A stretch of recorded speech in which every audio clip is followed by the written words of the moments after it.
his own attempt on possible suicide, all of the shenanigans that have been going on between him and TMZ, and the tweeting and the MAGA hat wearing, and his wife. And, it's an interesting album. I think the conundrum with Kanye will always be he's a gifted artist who has so much to add in terms of intellectual value. The beats and the production I thought were really awesome. And listen, I've since listened to the Pusha T album, and I think that the production on that album is pretty good too. I just think that Pusha T hasn't graduated to rapping about anything other than, copious amounts of brand labels, money, drugs. And unless I'm missing something, I am under the impression that Pusha T is no longer selling drug. Now, I could be wrong. Maybe I don't know what I'm talking about, but I just would have thought that by now that Pusha T would have moved on to a different career. You are the CEO, the president of Kanye West's good music. So I just thought that he would have something more to talk about other than the shit that he was still talking about when Malice was banging beats with him and Pharrell. But at any rate, so the Ye album, what did you guys think of it? There were a couple of features on there. I believe Kid Cudi, Bon Iver. I don't really know how you say his name, but Kanye's worked with him a couple of times. He was featured on My Dark Twisted Fantasy. He was also featured on The Life of Pablo. And so again, he's here showing up on Ye, recorded in the hills of Wyoming. So apparently Wyoming got that good because that's where Kanye West is taking all the children to record their albums. Now, what I find very interesting about the Ye album and the Pusha T dynamic with the Ye album is that it seems to me that everything that had anything to do with the Pusha T album is now on the back burner. It is all about Ye's album, and, it's a good album. I really want to know what you guys think. Are we canceling him to the point that we're not listening to the album? And if you guys have listened to the album, what do you think? What say you? I think that my favorite track on the album is the I Still Love You track with featuring Charlie Wilson, and I think that other track Where the Kids We Used to Be, or whatever. It's a solid album. Out of 5 stars, I'd give it a 3.25. And I think that that's being really generous and really fair. I know most of you guys are not going to listen to it, but there have been some other albums that have dropped this week. But we will get to that in a second, because Big Frida done dropped a little something on us, and I'm really excited about that album. I am still listening to Playboi Carti dropped a new album, and so that's pretty good. I'm still listening to I can't even remember his name right now. I want to say I don't know. All of these little niggas and these rich niggas and whatever. My Frieza song, whatever his name is. Yeah, you know who I'm talking about. Any which way. So, speaking of Kanye, the CFDA Awards took place this week. Kanye's wife, Kim, was honored with the first ever Influencer Award. Now, the Council on Fashion Design, Council of Fashion Designers decided that this year that they would give Kim the Influencer Award. It is really undeniable that Kim, as well as her entire family, their influence on not just fashion, but pop culture in general is probably something that I've not seen before ever. I would venture on making this statement. And I know a lot of you are going to be like, girl, como say what? But who do you think is a bigger pop influencer right now? The Kardashians or Beyonce? Now, I know a lot of you are going to be like, Beyonce for sure. But I really do think that the Kardashians are definitely more of a global icon influencer as a family. I think Beyonce, her reticence to reveal what we all want, which is we want to see those twins. We want to hear all your business. We want to see everything, Beyonce, because that is the nature of the beast. Social media is a huge beast, and our insatiable urge for more, I think that that's the distance that Beyonce has so finely curated between us and her, is that distance of, I'm not going to feed the beast in you and give you a bunch of things that you think you want. You don't really want to know about my life. What you really want is my artistry. But I venture a guess to say that a lot of you who think that you love Beyonce's artistry so much, I think a lot of you, what you really want is you're staying close because you want to know everything about the queen. And she's always going to keep you at an arm's length. Unlike Kimmy K, Courtney, Chloe, Kylie, and Kendall.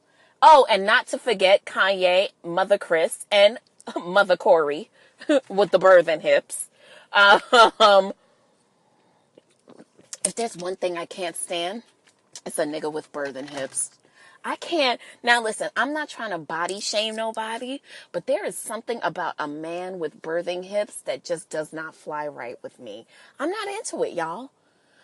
I do want to hear what you guys think, though, about the question that I just posed. Who do you think is a bigger influencer on pop culture, Beyonce or the Kardashians? In further news, so yes, Kim received the Influencer Award. Naomi Campbell received the Icon Award, which is much deserved. She really is just a living icon. Like, I live and breathe for Mother like no other. She's taught all the girls how to own the runway. I long for the days of the Trinity, Naomi, Kate, and Christy Turlington. And I long for the days of supermodels. Parlina Herskova, I believe her name was. And Christy Turlington, and Kate Moss, and Cindy Crawford, and Linda Evangelista, and those were real fucking supermodels. Those bitches didn't get out of bed for less than $1 million. I miss them. And what I will say about the new crop of girls coming up, Haley and Gigi and Bella and Iman, Ham, and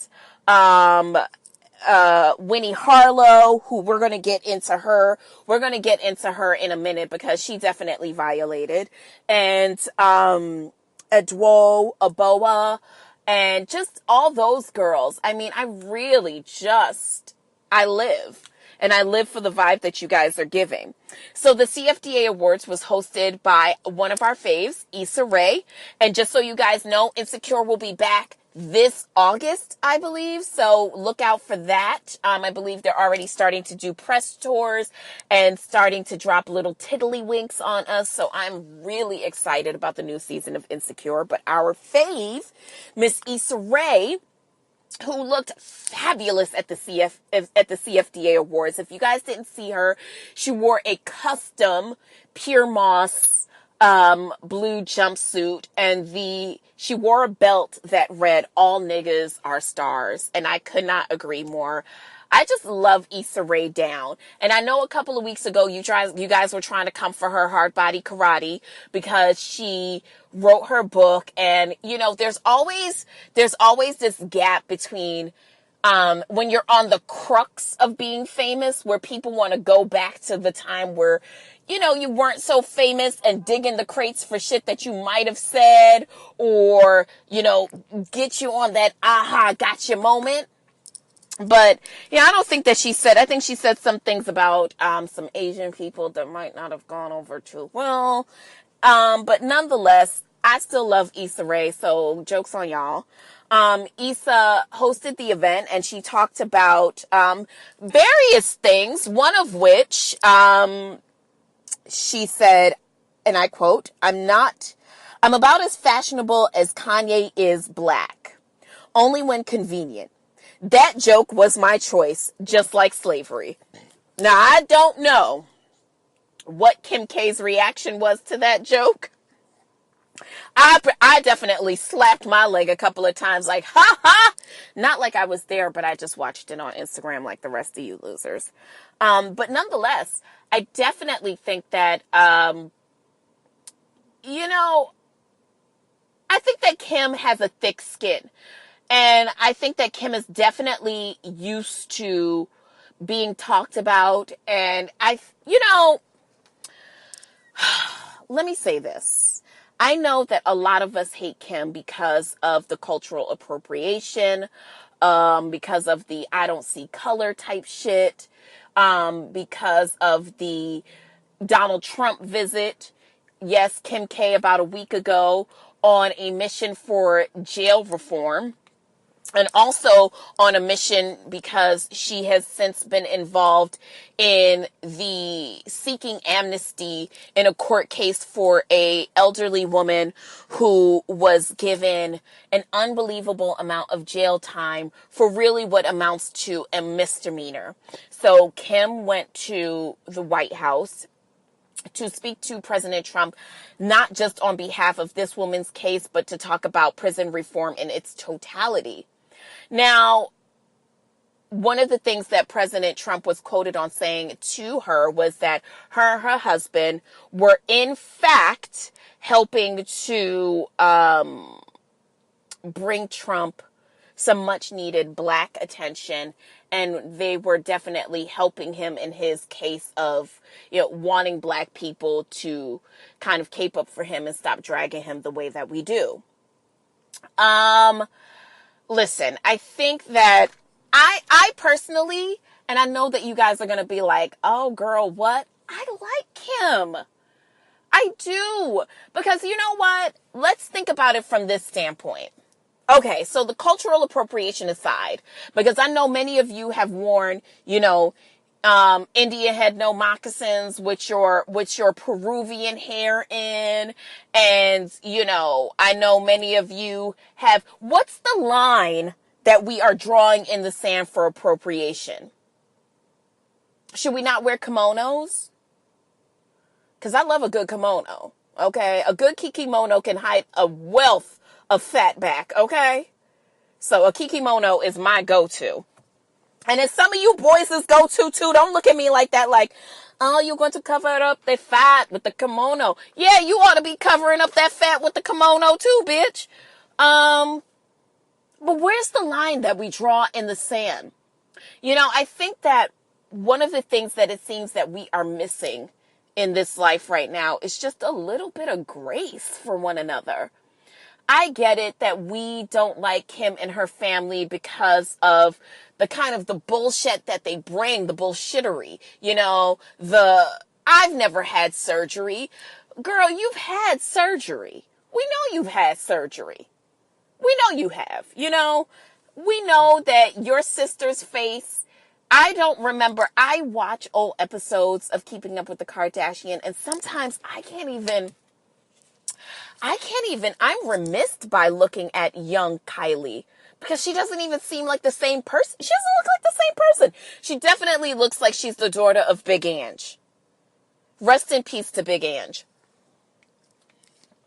But she definitely looks like she's the daughter of Big Ange from Mob Wives. She doesn't look like herself anymore. And I mean, honestly, if you had Bruce Jenner's face, right? And you're living in a house where all these bitches kind of like got these big butts and these, quote unquote exotical looks.